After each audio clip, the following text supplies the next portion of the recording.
I imagine the headlines now. Bethlehem Inn turns away pregnant woman. Mary and Joseph give it a 1 star on Yelp. You probably don't know this about me, but one of the places I hide when I have to write lots of talks is a hotel. I get online and find one for about $70 or $80 if possible on sale.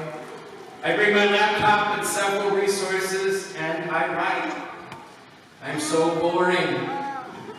I get there about 2 p.m. in the afternoon and get back around noon the next day. I get a lot done that I find almost impossible to do living above the store at the CSC. No distractions in the hotel, really. Usually fairly quiet and comfortable. But also maybe sometimes just a little bit lonely. And so thanks to someone who gave me a coupon a couple of weeks ago, I found myself in a hotel to work on a Christmas homily. And as I'm sitting there looking out the window at this little neat, nifty, nesty room, it hit me. Christmas came to a hotel. Christmas came to a hotel. Oh, probably not the 7th floor of a high-rise. It would have been a 1st century hotel, an inn. A hotel in those days, archaeology reveals, looked a lot different than our hotels, likely a small circle of rock walls with a small courtyard in the middle and a wood roof across the top. But it was a hotel. It could have been a shabby sort of place, dirty, uncomfortable, badly managed. On the other hand, it could have been quite nice. Soldiers would have been everywhere because the hotel was obliged by law to house soldiers passing through for free. This is the sort of place the carpenter and his wife came. They were tired and dusty from the road, and they found this hotel without a reservation. So the couple asks for a room. It is an unpleasant experience to have a night manager at the front desk, after such a long night, turn to you, shake his head, and say, "No, this one was full. No vacancies." And we do not know, did he turn them away because dirty, weary, poverty-stricken customers are bad for business? If so, no room was an excuse. But we know about excuses like that, don't we? No room for immigrants. No room for gays. Before that, no room for blacks.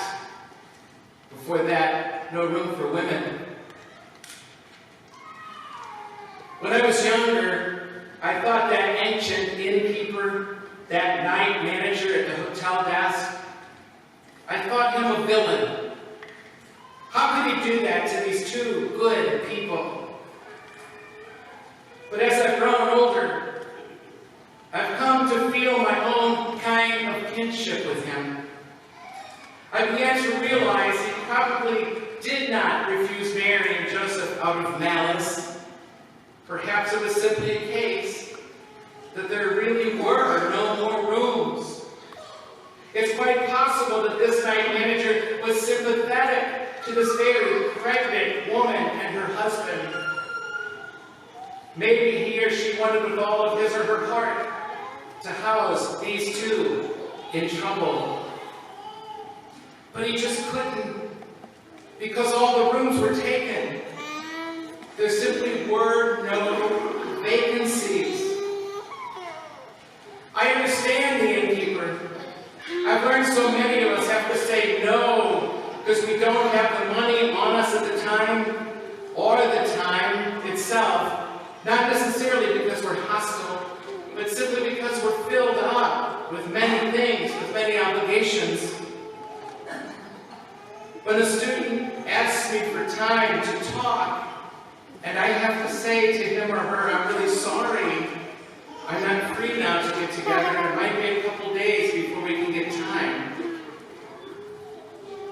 That's really hard for me to do. Indeed, isn't that the tragedy of most of our lives? Especially since so much fills our lives, and some of it's so trivial. I wish to God I had one more hour in my day, room or energy for one more appointment, without dozing off while someone is pouring out their heart. I wish I could do your wedding. I wish I could do your funeral. And I have to say, I felt it again tonight, standing outside before we began, and all the people who we had to turn away because there was no room at the end. We tried to shoehorn everybody in we could, but there was no more room. That's hard. It's really hard to say no. Christmas came to a hotel because somebody did something. Somebody could not just do nothing. And even if it was just a back room, a shed around the back, it was such an act of kindness and hospitality that it was just enough. Just enough for love. And love is God's other name. It was just enough for love to find its way. And because that night manager went out of his or her way for them, that new little family would open their little back door of that little back room to those who pushed the edges themselves, like the shepherds, and to those restless seekers, like the Magi. I know we'll never forget the time, maybe just after college, somewhere in those years, when I was driving alone across Kansas on Highway 70, and this snowstorm seemingly came up out of nowhere and closed Highway 70. I had to pull off the road at the town right there. But as you can imagine, the town was packed. This little Kansas city was packed with semi-trucks and people standing in lines trying to desperately find somewhere to sleep that night. I went from hotel to hotel on a very cold and very bitter night, trying to find a room. I was exhausted. And then this one night manager also swamped the lobby filled with people, mostly truckers at that time. This one night manager stopped everything she was doing and called all around to other hotels in town for me. Her face will always be the face of love for me. If Christmas can come to a hotel, that means it can come to the world of business and your busyness. Until we retire, we spend a good share of our lives that way, working. If Christmas would have bypassed the hotels of life, the world of cash registers, stock market reports, computers, business trips, it would leave us feeling that some of the basics of daily life don't matter to heaven. If Christmas is inclusive enough to come to a hotel, it would seem that some of the most inevitable elements of our human experience, including the senior side of life, the slice of life exposed here, that they, even the senior side, does not escape God's concern and redemption. A hotel is where you stay when you can't be at home. The four walls of a hotel room can be a living definition of loneliness. There are always people there with no family ties, living in the busy, crowded loneliness of the hotel. It's ironic, therefore, that the first Christmas came to a hotel, of all places. Hotels serve its purpose very well the rest of the year, but on Christmas Eve, even the best hotel has something dreary about it. As much as I love those hotels, I suspect all of them would feel somewhat dismal. A hotel just isn't the place we choose to spend Christmas, is it? No doubt about it, the world is getting lonelier, almost epidemic. And I propose to you tonight that that's why Christmas came to a hotel too. To make clear that Christmas comes to us at our loneliest. That all around us, unseen and unnoticed, but no less the real for it, it is the same love born into that first century hotel, the very same love.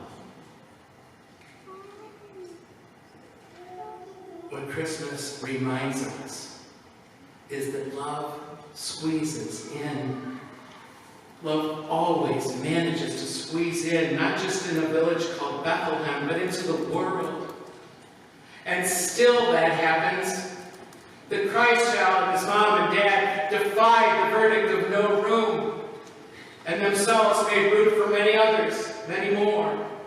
For the shepherds who themselves were persona non grata, and the restless seekers and the dreamers who travel so far in life and sometimes never make it, never quite find what they're looking for. Love squeezes in, even to those who are not seeking it, even to those who don't want anything to do with it. It brings me great joy, all the students who make their way to 6352 Forsyth just across the way. For sure, our Catholic students are very dear to me. I love them so much, for sure. But I also can't tell you how much it means to me that students who are not Catholic, of many different faiths and none, also find their way there. Because they're just looking for a place. And they heard that there just might be somebody home. Maybe a place where they can be safe from the cold and the night that comes to every student sometime along the way. Yes, love squeezes in. And it squeezes into those businesses that you are a part of, that some of you are running. Because in the midst of all the headaches and heartaches of those places, you spend most of your days. Believe me, love is squeezing in. Which is to say, Christmas comes to us all. To all of us in our wandering, homeless humanity. And always Christmas comes saying, may I come in? Do you have room for me? Let me end by saying,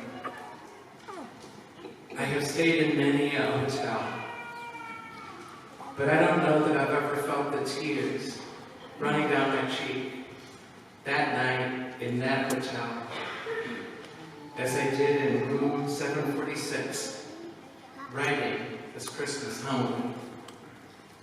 Not because I was sad or lonely, this time at least, because I was filled with wonder that so many have made a place for me, have squeezed me into their lives and their families and their communities, and opened something in me of love.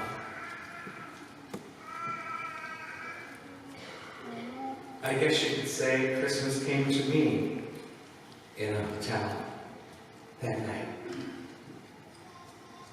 As I realized again, as if for the first time, that there is no where, no when, that love is not. There is no where, no when that love is not. We just have to let it in.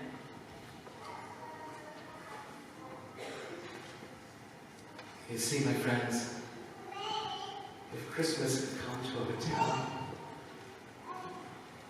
it can come.